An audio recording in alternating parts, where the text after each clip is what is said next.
वरिष्ठ अधिवक्ता विष्णु भट्टराईलाई आजको प्रस्तुतिमा हार्दिक स्वागत गर्न चाहन्छु। धन्यवाद। नेपाल सरकारले पछिल्लो समय कस्तो अवस्थाबाट अगाडि बढिरहेको छ अथवा उसका काम कारबाही हेर्दाखेरि वैदेशिक सहयोगको रूपमा एमसीसी नेपालमा जुन किसिमले पारित हुन्छ भन्ने एउटा आशंका जनमानसमा फैलिरहेको छ, यो सँगसँगै वर्तमान सरकारलाई तपाईँले कसरी इभ्यालुएट गर्न चाहनुहुन्छ? प्रश्नको लागि धन्यवाद। पहिलो कुरा त यो सरकार नै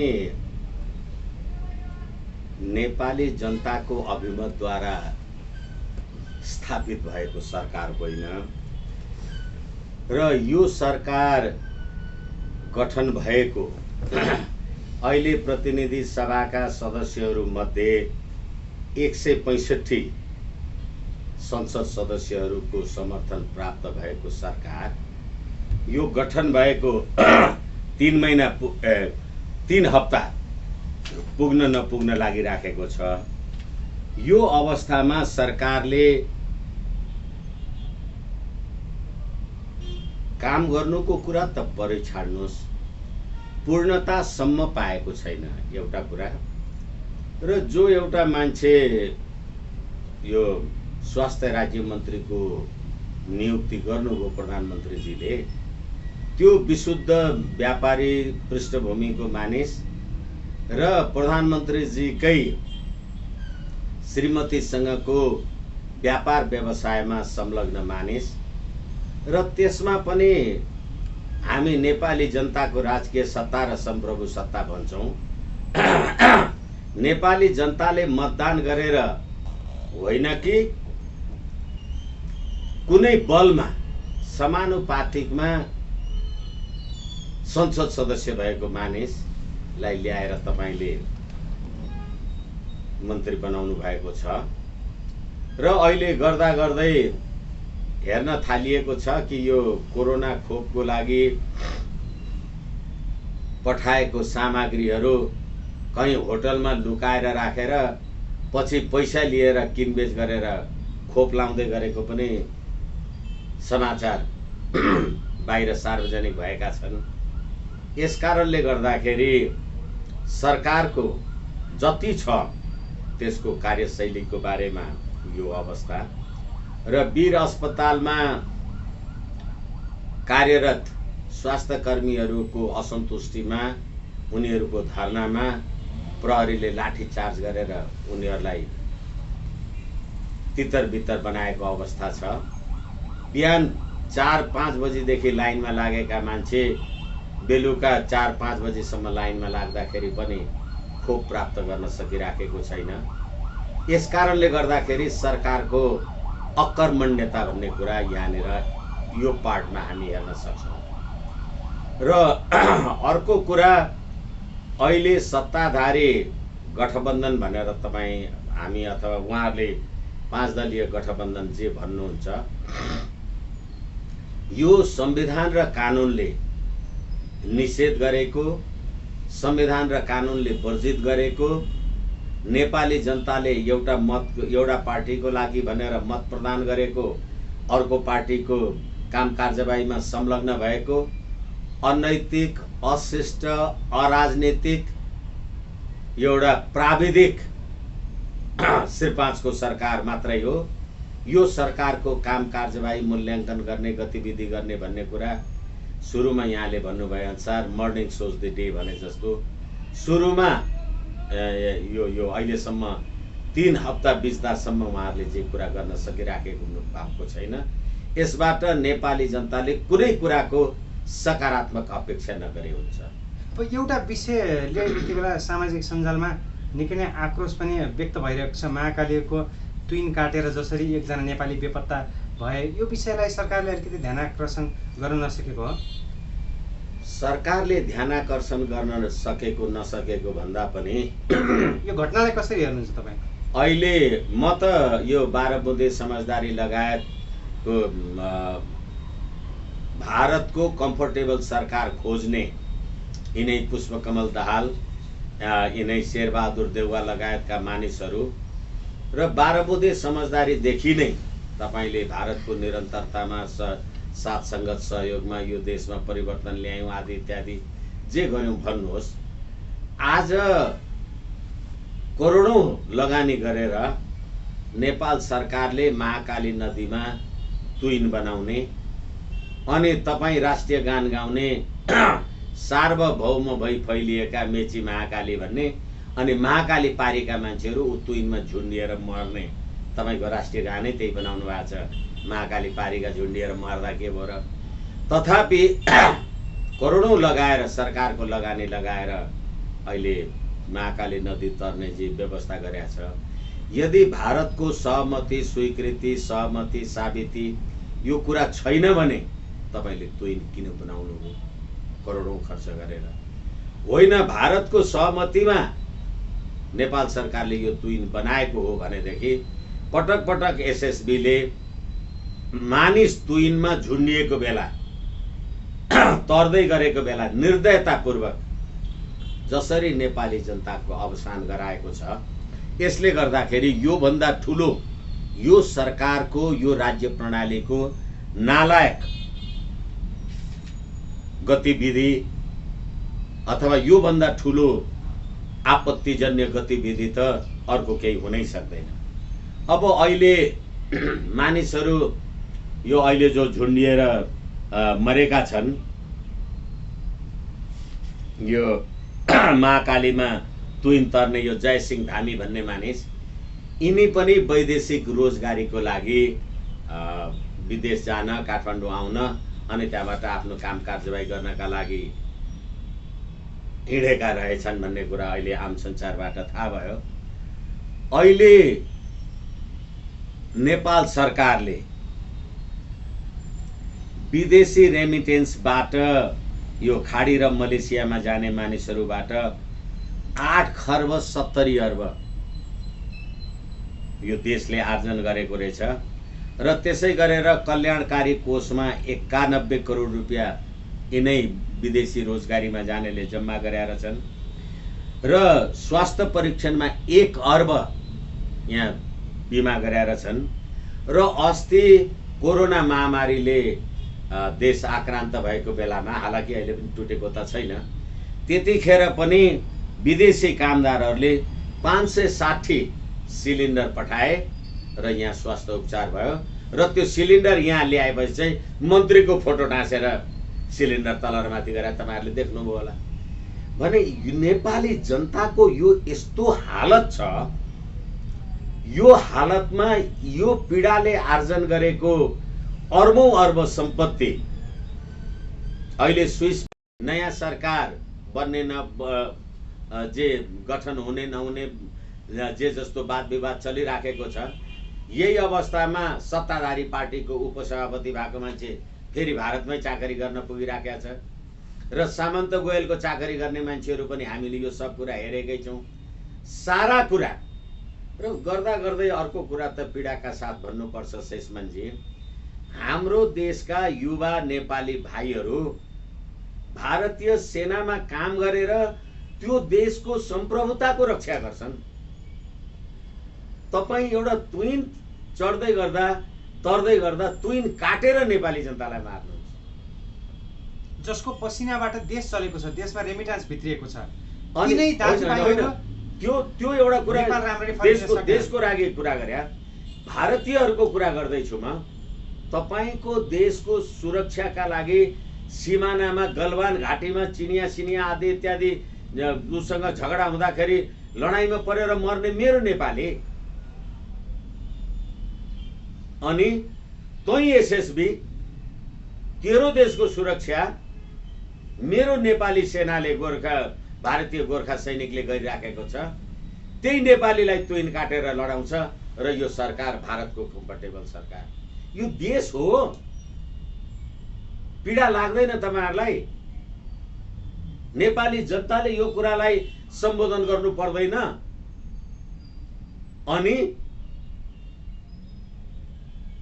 भारतसँग चीनसँगको झगडा, नेपाली सेनाको प्रयोग, सीमानामा हरेक ठाउँमा नेपाली भारतीय गोर्खा रेजिमेन्टको प्रयोग, अनि एउटा तुइन चढेर आएको मान्छे फेरि कति नालायक राज्य व्यवस्था होला। यो राज्य व्यवस्थाले त्यो परिवारलाई सम्बोधन गर्न सक्ला, त्यो पीडामाथि मलमपट्टि लाउन सक्ला। अब हो, त्यसैले सक्नुपर्छ र त्यसको बारेमा नेपाल सरकारलाई, नेपाली जनताले, यो फेरि महाकालीको घटना भयो भनेर महाकालीकै जनताको प्रश्न होइन नि, यो तमाम नेपाली जनताको प्रश्न हो। अझै पनि अघि मैले तपाईँलाई भर्खरै भने अर्बौं अर्ब वैदेशिक रोजगारमा जाने नेपालीहरूले तपाईँलाई रेमिटेन्स दिन्छन्। अहिले कोरोना खोप लगाएको प्रमाण नभइकन विदेश जान दिँदैन। लाखौं खर्च गरेर म विदेश जाने अनुमति लिएँ अथवा जे गरेँ पाएँ। अब अहिले क्युआर कोड छैन भनेर उतातिर बाहिर जानै दिँदैन। यहाँ तिमीले दिएको प्रमाणपत्र काम यो देशलाई फेरि हिजोको परिस्थितिमा अब तपाईँहरूलाई कति याद छ कि छैन, अलि उमेरको कारणले हामी पाको भयौँ होला। हामी भन्थ्यौँ त्यतिखेर एउटा गीत सुनिन्थ्यो, फर्क हे फर्क नेपाली तिमीलाई डाक्छ हिमाली भनेर विदेश जाने मान्छेहरूलाई देशभित्र बोलाउँथ्यो, देशभित्र काम कारबाही गराइन्थ्यो। अब अहिले त फ्री भिसा फ्री टिकट भनेर त अब अहिले त खुरुखुरु तपाईँको रगत बेचेर, तपाईँको पसिना बेचेर करोडौंको यहाँ म खाने, म राज्य सत्तामा बस्ने, अर्बौं स्विस बैंकमा सम्पत्ति राख्ने, अनि तिमी आउनलाई कोरोना महामारी छ भने कहिले बाटो नदिने, उता मर्यो भने लास ल्याउनलाई ठाउँ पनि नहुने, अनि तर कहिले पौडी खेलेर तरेर नेपाल आउँदा आउने तर पनि शेषमणिजी लास आउने तपाईँ त्यहाँ कामदार भाइहरूको, तर अनि नेपाल आएपछि अनि फेरि मृत्यु दर्ता गरेर 1000 तिमीलाई नै तिर्नु। यो पीडा यो राज्य व्यवस्था हो, यो नेपाली जनताको राज्य व्यवस्था हो। यो त्यसो भए यो व्यवस्थामाथि नै जनताहरू आजित भएका हुन्, दिक्क मानेका हुन्। आजित हुन् कि नहुन्, मैले तपाईँलाई निवेदन गरेँ, तपाईँ मैले कर तिरेको पैसा 1 करोड 2 करोड 4 करोड 5 करोड कति खर्च गरेर महाकालीमा तुइन हाल्नु, जति खर्च लागोस्, अनि त्यसबाट वारी र पारी आउने बन्दोबस्त गर्नु। आपत पर्यो, मान्छेहरू वारीपारी गरिराखेका छन्, छिमेकीको मान्छेले चाहिँ तुइन काटिदिन्छ र मेरो नेपाली मर्छ। भारतसँग तपाईँको सहमति बिना हो भने त्यो तुइन कसरी बन्यो नेपाल भारत सीमामा? होइन, सहमति हो भने खुरुखुरु मेरो मान्छेहरू वारीपारी गर्दाखेरि त्यो एसएसबीले तार खुस्काएर मार्छ। कसको के नेपाली जनता मार्नलाई बनाएको थियो? यस कारणले गर्दाखेरि यो राज्य प्रणाली कस्तो भनेको, अनि तपाईँ चाकरी गर्न त दिल्ली नै पुग्नुहुन्छ त, बाराबुँदै गर्न दिल्ली नै पुग्नुहुन्छ त, यहाँ प्रतिनिधि सभा विघटन भयो, भारतको कम्फर्टेबल सरकार चाहियो भन्न दिल्ली नै पुग्नुहुन्छ त। यो देश नेपाल र नेपाली जनताको हो कि होइन भन्ने प्रश्न भयो। देउबाको आगमन सँगसँगै दिल्लीसँगको दूरी घटेको हो यति बेला? दिल्लीसँगको दूरी घटेको हो, दिल्लीसँगको दूरी घटेको होइन भन्दा पनि अहिले इन्डो पेसिफिक स्ट्राटेजी अन्तर्गतकै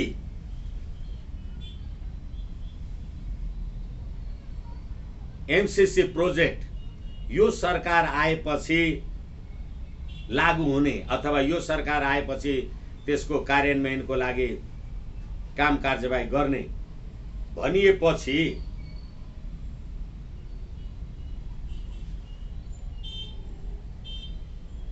दक्षिण एसियाली अथवा इन्डो पेसिफिक स्ट्राटेजी अन्तर्गत, सैन्य रणनीति अन्तर्गत यो एमसीसी प्रोजेक्ट आएको हो भनेर जे कुरा भनिएको छ,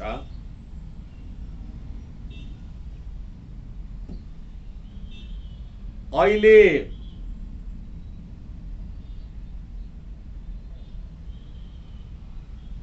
यो इन्डो पेसिफिक रणनीति सैन्य रणनीति हो भन्ने आम जनताको बुझाइ र होइन, यो त एकदम विशुद्ध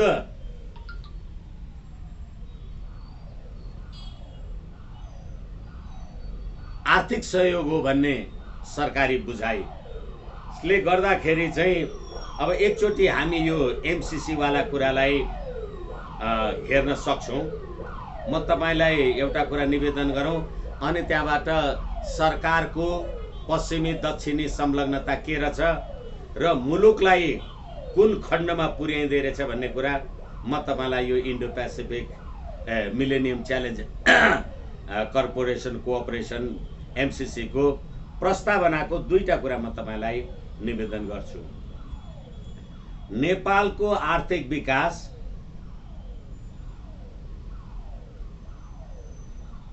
र गरिबी निवारण प्रवर्धन गर्ने साझा लक्ष्य प्रति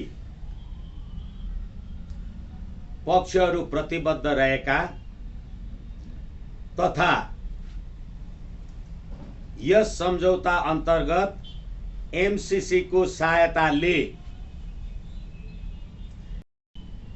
आर्थिक स्वतन्त्रता तथा जनतामा गरिने लगानी सुदृढ गर्ने प्रतिबद्धतालाई सहयोग पुर्ने कुरालाई स्वीकार गर्दै अब नेपालको सुशासन कसले गर्ने भएछ? अमेरिकाले गर्ने भएछ। चाहियो देश तपाईलाई। फेरि म पढेर सुनाउँदैछु।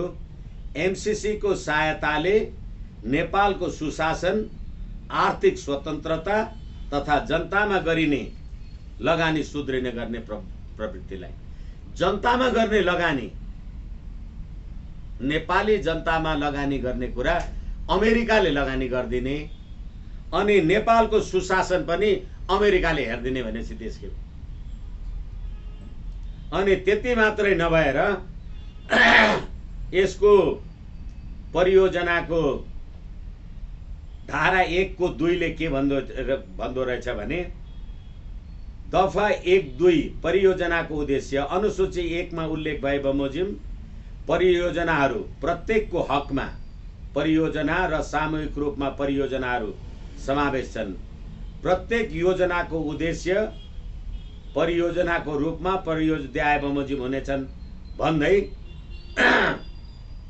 खमा रणनीतिक सडक सञ्जालमा सडकको गुणस्तर कायम गर्ने भने नेपालको सडकलाई सडक बनाउने होइन गुणस्तर मात्र कायम गर्ने होइन, रणनीतिक यो विषय त्यहाँ छ। सडक बनाउने स्तर उन्नति गर्नेसँग आपत्ति भएन नि। रणनीति भने के?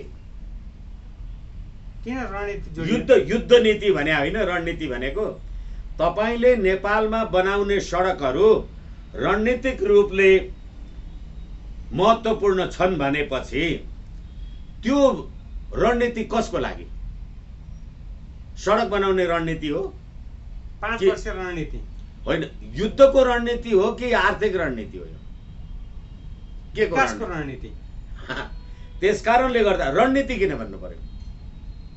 अब फेरि त्यति मात्रै नभएर धारा 1 मा एमसीसी को सहायता नेपालको सुशासन आर्थिक स्वतन्त्रता र नेपाली जनतामा गर्ने लगानी भनेर भनेपछि नेपालको सुशासनको बारेमा अब कसले हेर्ने भयो?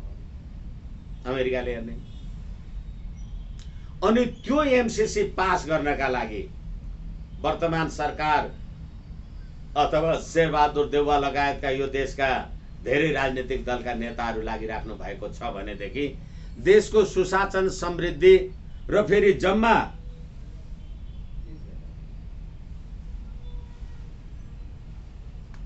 जम्मा 45 करोड 50 लाख र 4 करोड 5 लाख अमेरिकी डलर भनेपछि लगभग 50 करोड अमेरिकी डलरको लागि देशको सुशासन पनि र रणनीति पनि र त्यसो भन्दा भन्दै यसमा के भन्छ भनेदेखि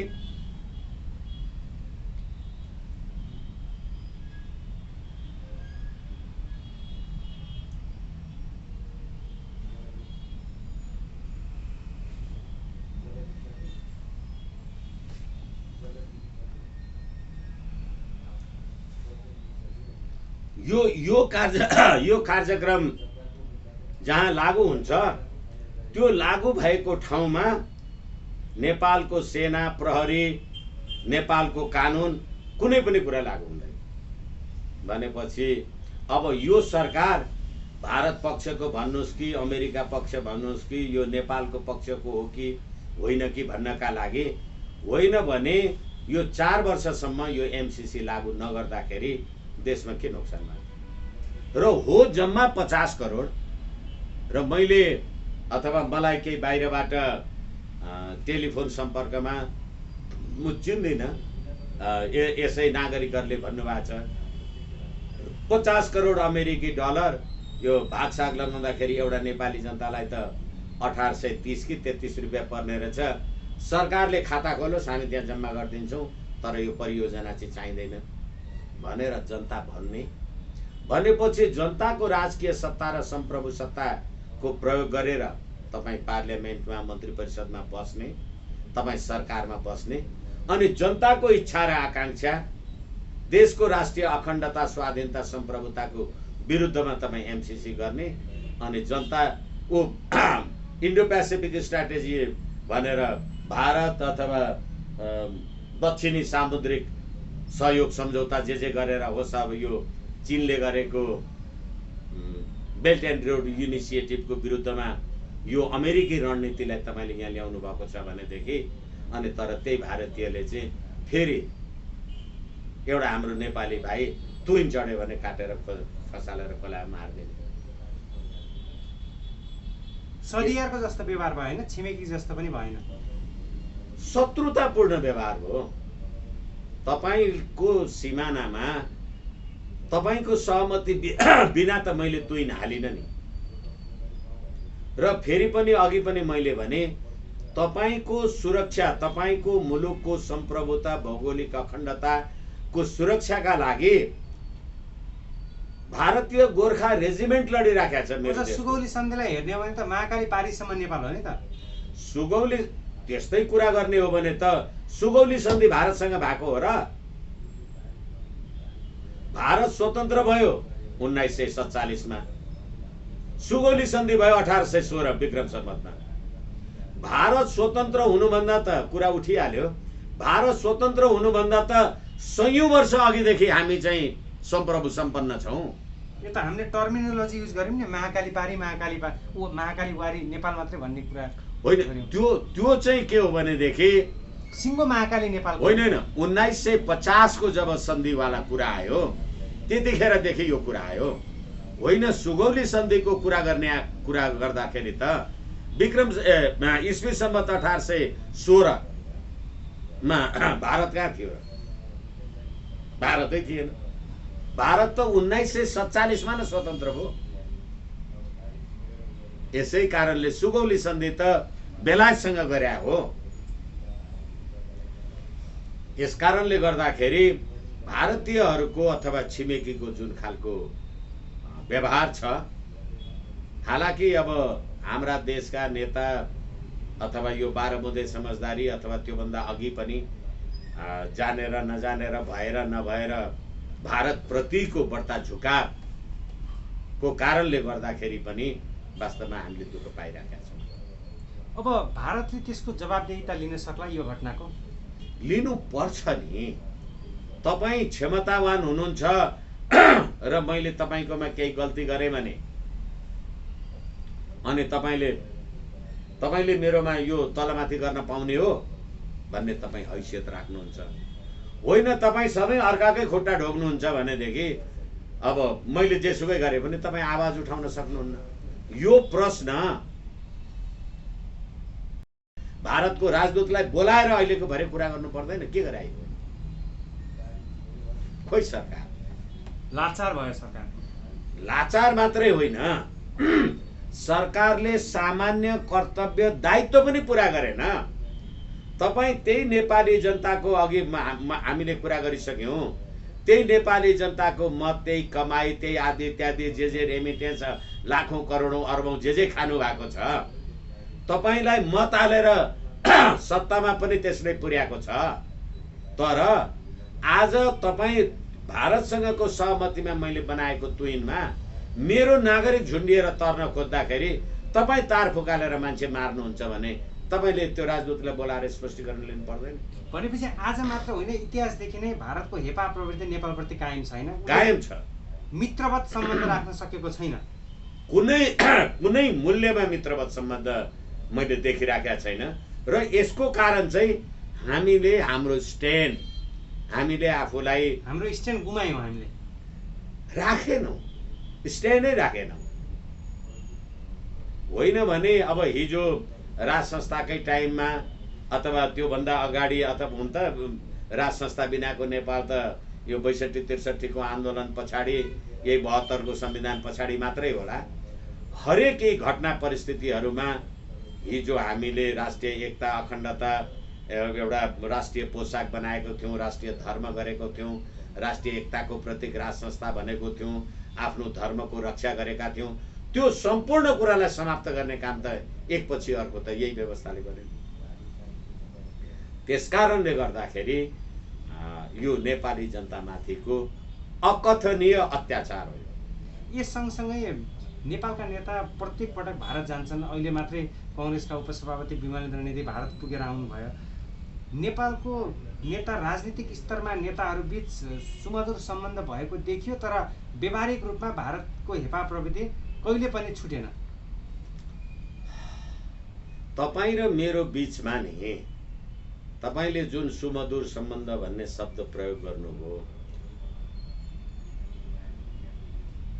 तपाईले आफ्नो शिर निहुर्याउनु भएन भने बैरीले ढाडमा टेक्न सक्दैन भन्ने एउटा कथन छ। समानताको आधारमा तपाईले कहिले भारतीयहरूसँग व्यवहार गर्न सक्नुहुन्न। जहिले पनि तपाईँ नेपालमा बसेर तपाईले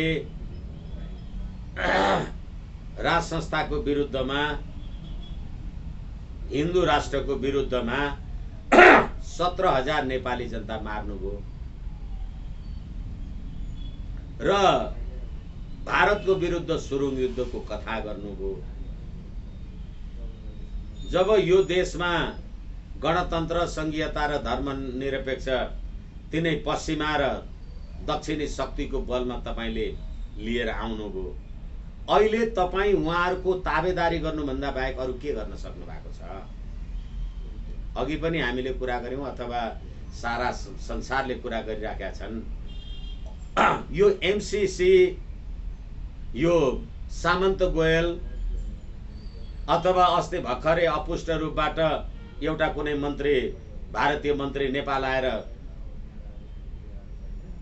कहाँ कसलाई के भेटेर दिल्ली फर्केर गए, यो सब गतिविधि र अहिले भर्खरै यो तुइन घटनाले नेपालीको जुन हत्या गरेका छन्, यसको बारेमा सरकारको स्ट्यान्ड खोइ। त्यसैले तपाईँ झुकेर नमस्कार गर्न जानु भएको हो। सुमधुर सम्बन्ध भनेको त बराबरीमा हुन्छ।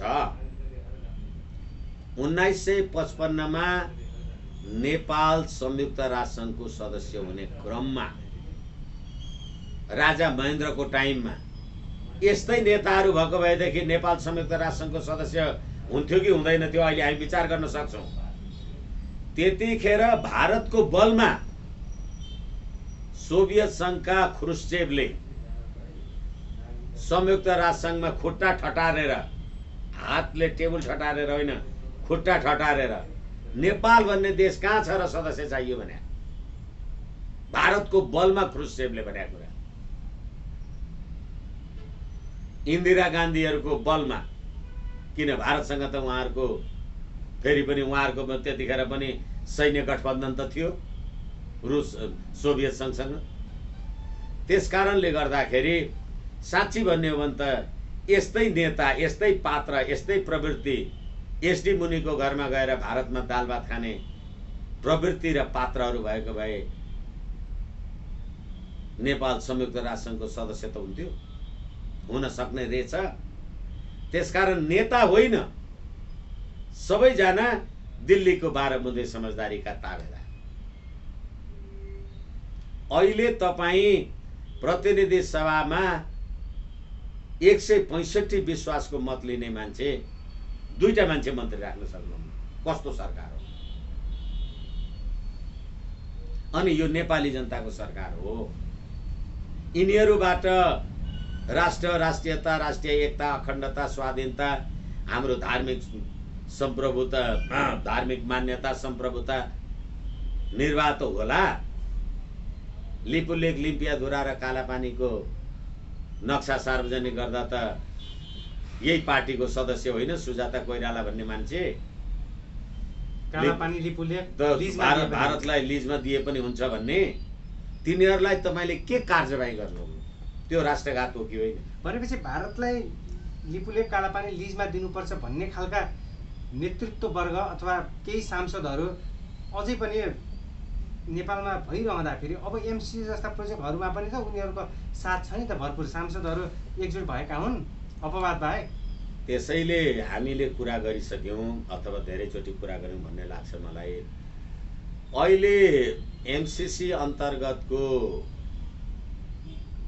मिलेनियम च्यालेन्ज कोअपरेसन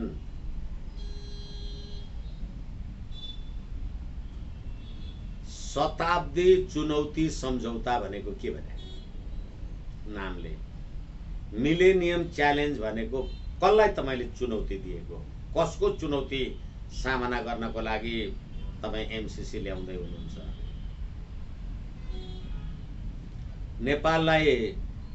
नेपाललाई अथवा नेपालले कसको चुनौती सामना गर्नुपर्नेछ? कसलाई चुनौती दिनुपर्नेछ? इन्डियालाई दिनु छ, चीनलाई दिनु छ। तर तपाईले एमसिसी अन्तर्गत रसुवा, केरुङ, काठमाडौँ, बुटवल हुँदै गोरखपुरसम्म जाने रेलमार्ग, गोरखपुर भने त भारत होला नि, भारतसम्म पुग्ने रेलमार्ग, विद्युत प्रसारण लाइन अमेरिका र नेपालको बीचमा सम्झौता गरेका छन्। कहाँ गरेका छन्?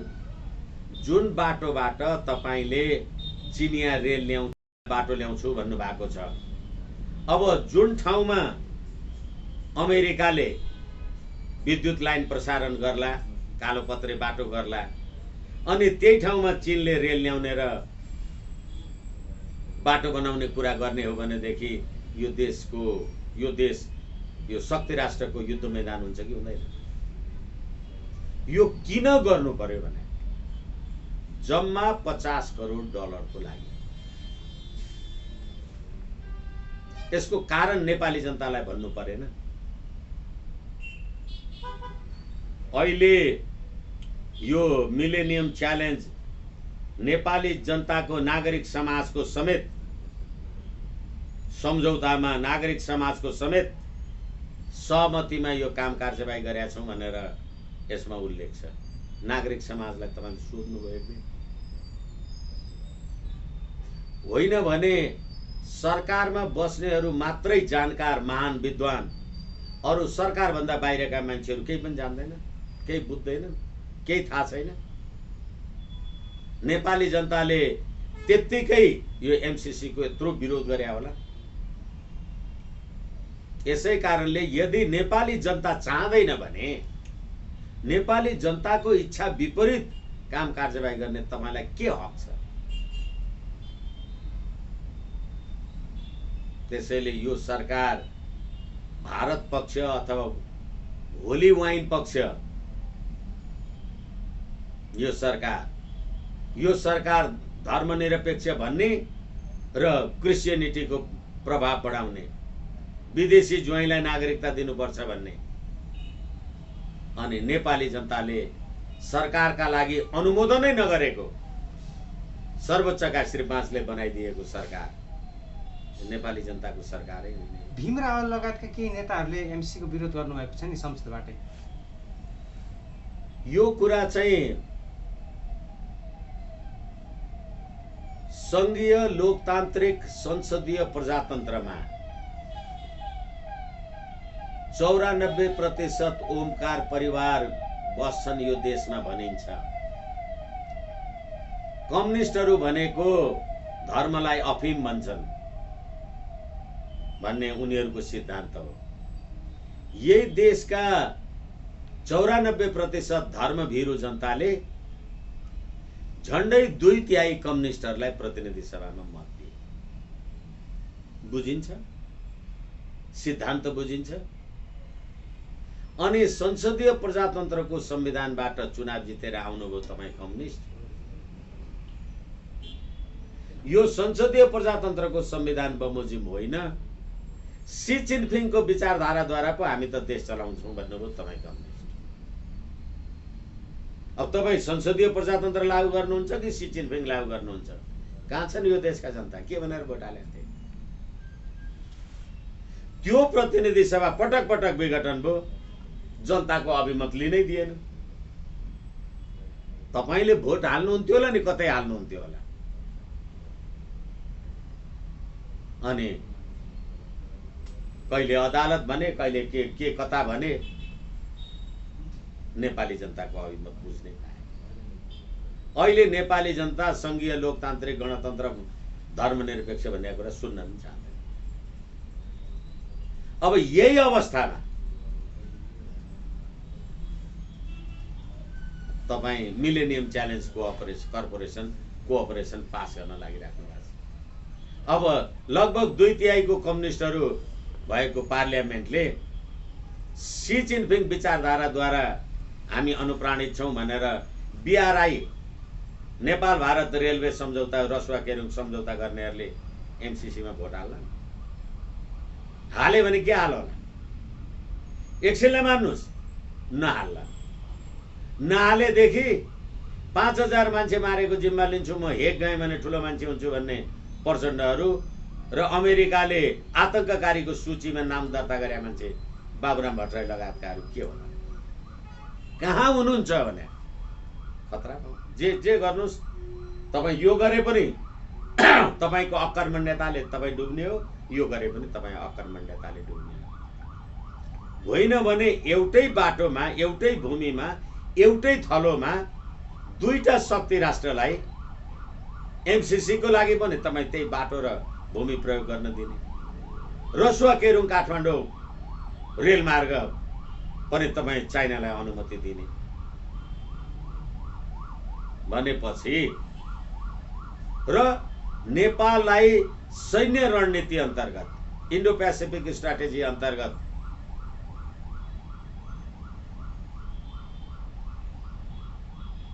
दक्षिण एसिया घेर्ने पश्चिमी रणनीति र चीनले बीआरआई अन्तर्गत यो पश्चिम एसिया दक्षिण एसिया घेर्ने रणनीति, त्यो दुईटाको टकरावको बीचमा तपाईले एमसीसी किन सही गर्नुभयो?